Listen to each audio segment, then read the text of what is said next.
Hi hello, ഇന്നൊരു cooking video ആയല്ലോ. അപ്പോൾ ഇന്ന് സൺഡേ ആയിട്ട് ഞാനിന്ന് ഓമക്കായ കറി വയ്ക്കാമെന്ന് വിചാരിച്ചു. വീട്ടിൽ പോയി വരുമ്പോൾ ഞാൻ ഓമക്കായ കൊടുത്തിട്ടുണ്ടായി. അപ്പോൾ പച്ചത്തേങ്ങ അരച്ചിട്ട് കറി വയ്ക്കാം. അപ്പോൾ ഓമക്കായ ഒരു സൈഡിൽ വേവിച്ച് വെച്ചിട്ടുണ്ട്. പിന്നെ സവോള, പച്ചമുളക്, വേപ്പില, കുറച്ച് പുളി പിഴിഞ്ഞത്. തക്കാളിയാണ് വേണ്ടത്, പക്ഷേ തക്കാളി ഇല്ലാത്തതുകൊണ്ട് ഞാൻ പുളി എടുത്തു എന്ന് മാത്രം. മിക്ക ആൾക്കാരും തക്കാളിയാണ് ഉപയോഗിക്കുക, എൻ്റെ അടുത്ത് ഇല്ലാത്തതുകൊണ്ടാണ് കേട്ടോ. പിന്നെ ചട്ടി ചൂടായതിനു ശേഷം സവോള ഇട്ടു. അപ്പോൾ ഒരു സവോളയായിട്ട് ഞാൻ എടുത്തിട്ടുള്ളേക്ക് ഞാൻ കുറച്ച് ഓമക്കായ എടുത്തിട്ടുള്ളൂ. ഐ മീൻ നന്നാക്കി വെച്ചത് ഒരു മുറി ഞാനത് എടുത്തില്ല.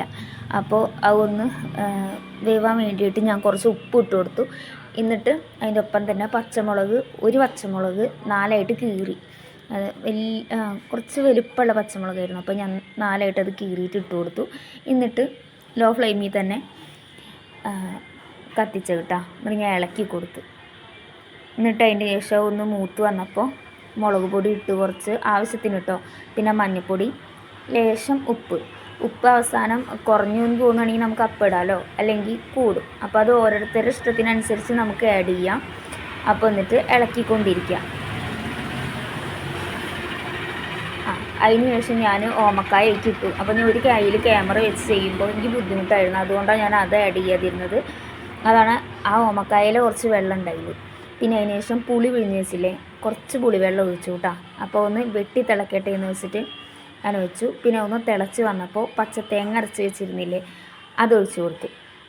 കണ്ടോ, നന്നായി തിളയ്ക്കുന്നുണ്ട്. പിന്നെ അതിന് ശേഷം നമുക്ക് വറവിടാം. അപ്പോൾ നമ്മുടെ കറി ഏകദേശം ഇവിടെ റെഡി ആയിട്ടുണ്ട്. അപ്പോൾ ഞാൻ കുറച്ച് ഓയിൽ ഒഴിച്ചു കൊടുത്തു. ഓയിൽ ചൂടായതിന് ശേഷം നമുക്ക് കടുക് ഇട്ട് കൊടുക്കാം കേട്ടോ. അപ്പോൾ പാകത്തിന് കടുക്, ഞാൻ ഒരു കൈ വെച്ച് ചെയ്തുകൊണ്ട് കുറച്ചധികം കടുക് ചട്ടിക്ക് വീണുപോയി, അതുകൊണ്ട് അപ്പോൾ ആവശ്യത്തിന് കടുക് ഇട്ട് കൊടുത്തു. പിന്നെ വറ്റൽമുളക് ഉള്ളവർ, അതായത് വറ്റൽമുളകും കൂടി ഇട്ടോളൂ കേട്ടോ. അപ്പോൾ അതാണ് അതിന് കുറച്ചുകൂടി ടേസ്റ്റ്. അപ്പോൾ ഞാൻ ഇടാൻ മറന്നതാണ്, ഇല്ലാഞ്ഞിട്ടല്ല. പിന്നെ അതിന് ശേഷം എടുത്ത് വന്നപ്പോഴാണ് ഓർമ്മ വന്നത്. പിന്നെ കുറച്ച് വേപ്പിലിട്ട്, എന്നിട്ട് നമ്മുടെ കറിയിലേക്ക് നമുക്ക് ഈ വറവൊന്ന് ആഡ് ചെയ്ത് കൊടുക്കാം. അപ്പോൾ നമ്മുടെ കറി ഇവിടെ റെഡി ആയിട്ടുണ്ട്. അപ്പോൾ ഓക്കെ, ബൈ.